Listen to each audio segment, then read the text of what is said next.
बतायो हामी चाहिँ यहाँ धरान 11 कि कति यो 14 होइन धरान 14बाट दानाबारी जाँदैछौँ र सबै मैले लोकेसनहरू हेरेको थिएँ स्याउती खोलाबाट मात्र थियो क्या प्रायः लोकेसन। अनि हाम्रो नेपाली गाइडहरू चाहिँ यहाँ हुनुहुन्छ सबिन तामाङ है, उहाँले चाहिँ हामीलाई धरान 14बाट लानुहुन्छ। हेर्दै जाउँ ल। यहाँदेखिको चाहिँ दुईवटा बाटो तपाईँहरू आउनुपर्ने हुन्छ। यहाँ पनि एउटा जाने बाटो छ, यहाँ होइन है, यता चाहिँ होइन। अब यहाँ यो जुन फुटबल छ नि, यो फुटबलको राइटपट्टि र लेफ्टपट्टि छ। हामी लेफ्टपट्टि जानुपर्छ है। चाहिँ हामी यहाँ लेफ्ट र राइट छ, हामी चाहिँ राइट जान्छौँ। माथि चाहिँ पञ्चकन्या मन्दिर जान्छ है। 5वटा छोरी मान्छेहरू यहाँ हराएको थियो अरे यहाँ यो मन्दिरमा यता माथि गएपछि, अनि त्यही भएर पञ्चकन्या नाम राखिदिएको अरे। अब हामी चाहिँ यहाँदेखिको राइट जान्छौँ है। हामी विजयपुर कलेजको बाटो जान्छौँ। यहाँ चाहिँ रोडै रोड छ। हामी यो अलिकति रोड बिग्रेको रोड छोड्छौँ अनि यहाँदेखिको जान्छौँ है। यो यतादेखिको जान्छौँ ल। केटा हो, यहाँ खोला देख्नु सक्नुहुन्छ तपाईँहरू केटाकेटी। हजुर ल यहाँदेखिको हेर्नु भ्यूहरू। यहाँ अहिले यस्तो भइरहेछ, भिड चिसो मौसमै हो। धान रोप्नु हुँदैछ यहाँ धान रोप्नु हुँदै रहेछ। मेरो मोबाइल जुम हुँदैन यतिसम्म, जेस जति जुम भएको। ल ठिक छ। यहाँ चाहिँ भाइ बहिनीहरू विजयपुरमा पढ्दै हुनुहुन्छ। अब ल ठिक छ। हामी चाहिँ यहाँदेखिको अब नन स्टप हिँड्छौँ है। अब यहाँदेखिको बाटो तपाईँहरूलाई थाहा हुँदैन होला, हामी देखाउँदै जान्छौँ। यो माथि चढ्ने हो भन्दा त मक्कै होला होइन, यहाँदेखिको माथि यता जाने हो। अनि त्यसपछि बिस्तारै बिस्तारै आउँछ है। अहिले चाहिँ खोला यसरी आइरहेको छ है, खोला आइराखेको छ है। अब हामी चाहिँ यो खोला तैरिन्छौँ। कसरी तैरिन्छौँ भन्दा हामी त्यहाँ सुरुमा स्ट्राइक गर्छौँ अनि त्यहाँ जान्छौँ है। सो भने यहाँ भन्दा पनि यहीँ सजिलो रहेछ, त्यही भएर हामी सुरुमा यहाँ जान्छौँ अनि यहाँ जान्छौँ अनि यहाँ जान्छौँ। केटा हो हल्का साम्पाले बनाउनु भएको रहेछ जे होस्। ल ठिक छ केटा हो। यो चाहिँ पानी परेको अवस्था छ। हामी चाहिँ अब यसरी भिज्दैछौँ है। तपाईँले चाहिँ मलाई चाहिँ यो यसलाई के भन्छ रेनकोट दिनुभएको छ। ठिक छ, रेनकोट हुँदा पनि केही हुँदैन, झन् राम्रो। छाता उडिराख्नु परेन मैले। पानी परेर चाहिँ भिडियो बनाइन कि, तर एउटा माथि जाने बाटो छ अनि एउटा ब्याम्बुको यहाँ छ है। यो ड्याम अलिकति यस्तो फुटाइरहेको छ, यो बाटो आउनुपर्छ है। अनि यहाँदेखिको चाहिँ हामी माथितिर जानुपर्छ। मेरो साथीले लग्दै हुनुहुन्छ, थाहा थिएन त, तर मेरो साथीले चाहिँ यहाँ सर्टकट छ भनेर हामीलाई सर्टकटमा लाँदैछ है। ल ओके, यो सर्टकटै अरे। कस्तो राम्रो सङ्गी किरा। यहाँ यो घर आइन्छ अनि फेरि अगाडि नै बढ्दैछौँ हामी। आई डोन्ट नो यसलाई के कुन रिभर भन्छ, तर यहाँ पानी चाहिँ राम्ररी आउँदैछ है यो ठाउँ। अनि यो घरमा छौँ है हामी। तिम्रो पनि बनाउनु केटा हो, यहाँ हेर, यहाँ कस्तो राम्रो उयो के भन्नु, यो बादल हो खासमा, तर धुवा निस्केको जस्तो देखिरहेको। हुसे ओके। हाम्रो चाहिँ यस्तै छ अवस्था, पावर ब्याङ्कले चार्ज गर्नुपर्छ है, त्यही भन्नु पर्यो। यहाँ हेर केटा हो क्यामेरामा। ल ठिक छ।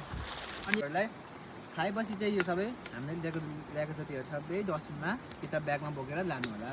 धन्यवाद। यहाँदेखिको बाटो आइन्छ र हामीले चाहिँ अब यहाँदेखिको सर्टकट लिउँ ल। यो ठाउँदेखिको यो अलिकति यस्तो छ हिमाथितिर है। यो कस्तो दामी प्रकारको छुएर ट्राई गर झुसीले किरा हेर्नुहोस् त।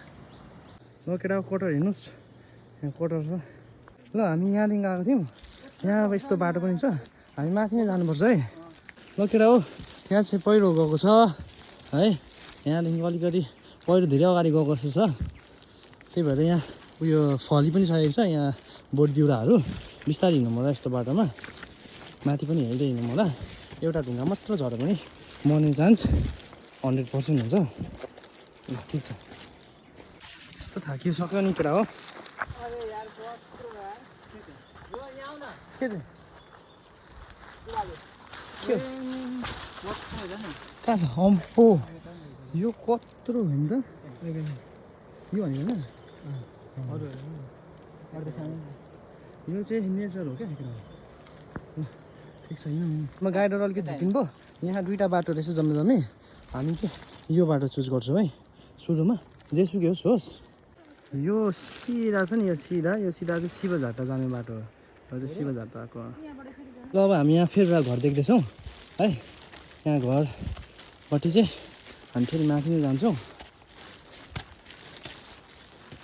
ओके यहाँ दुईवटा बाटो छ जम्मा यहाँदेखि चाहिँ जङ्गल जान्छ यहाँदेखि चाहिँ माथि जान्छ है यहाँदेखि हामी माथि जानुपर्ने के चाहिँ सकेर हुँदैन हौ अब चाहिँ हाम्रो बाटो आउनु आँटो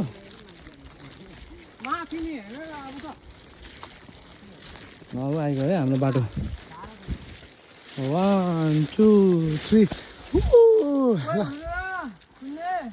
यहाँ एउटा धारा देख्नुहुन्छ यहाँ आएर सबजना एकछिन यहाँ अब बस्ने हो हामी अब हामी एकछिन बस्छौँ यहाँ 5-10 मिनट अनि त्यसपछि फेरि हिँड्नु थाल्छौँ हामी फेरि हिँड्नु थाल्यौँ है त्यहाँ ब्लकदेखिको हो तपाईँहरू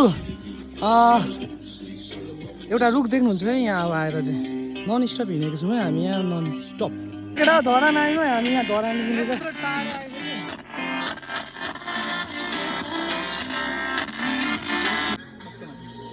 यहाँ जाली छ है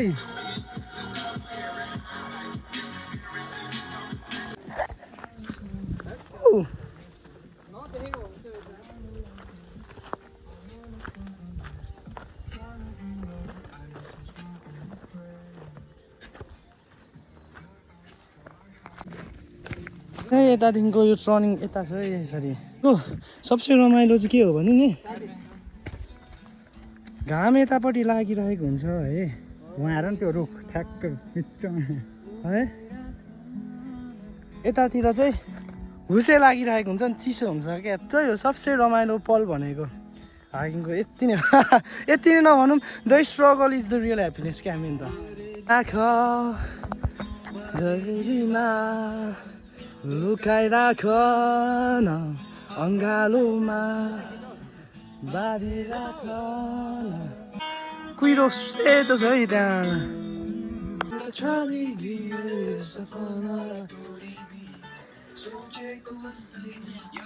हुँदैन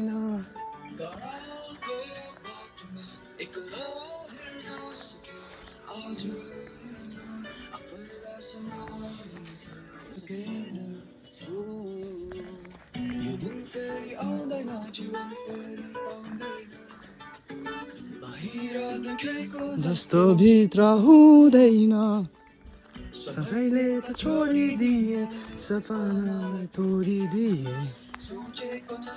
मायालाई बोलाउन गर्छु म मारुनी माया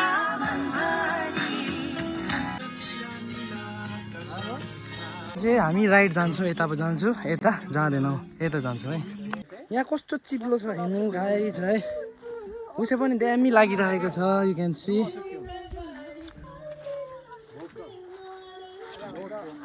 गाह्रो भयो माथि होइन यहाँदेखिको सिधाको सिधा है टिपौँ न त गर्दै रहेछ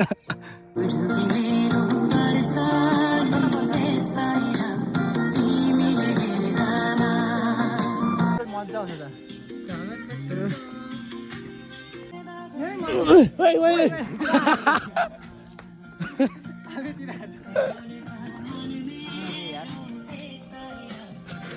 सबजना ट्राई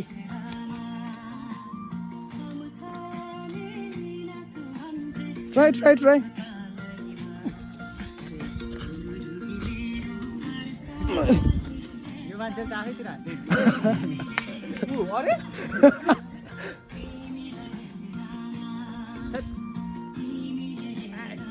एउटा हाल न केटा अब एकदमै हालिदिनु ल अरे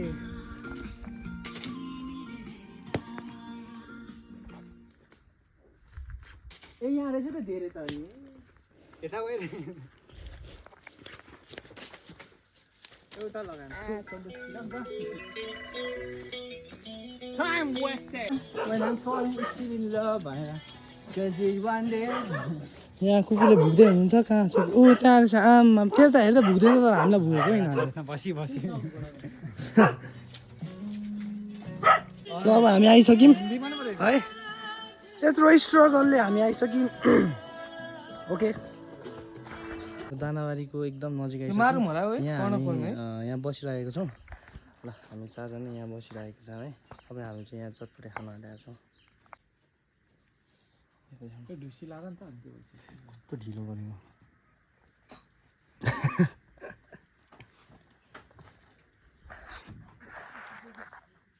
हो सेक्सी फेरि हाइकिङ चाहिँ निस्क्यौँ यहाँ हामीले चटपटेहरू खायौँ अनि पानी पऱ्यो त्यही भएर एकछिन बस्यौँ तर पानी रोकिनेको नाम थिएन त्यही भएर हामी फेरि हिँड्यौँ सो लेट्स गो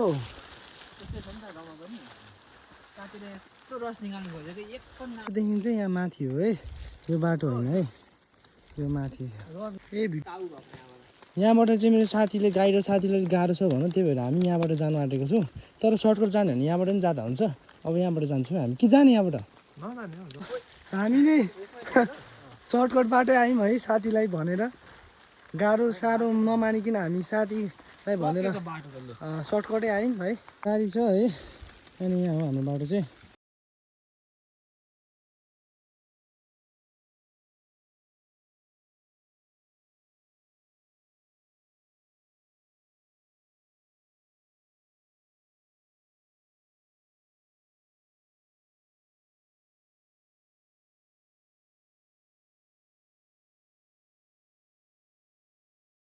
फाइनली हामी आइसक्यौँ है अब रोड चाहिँ आइसक्यौँ अब यो भनेको 5-10 मिनट होला बटाउने बाटो हो है अनि हामी चाहिँ यताबाट आएको थियौँ ओके सो द्याट्स इट हामी अब थाक्नु थाल्यौँ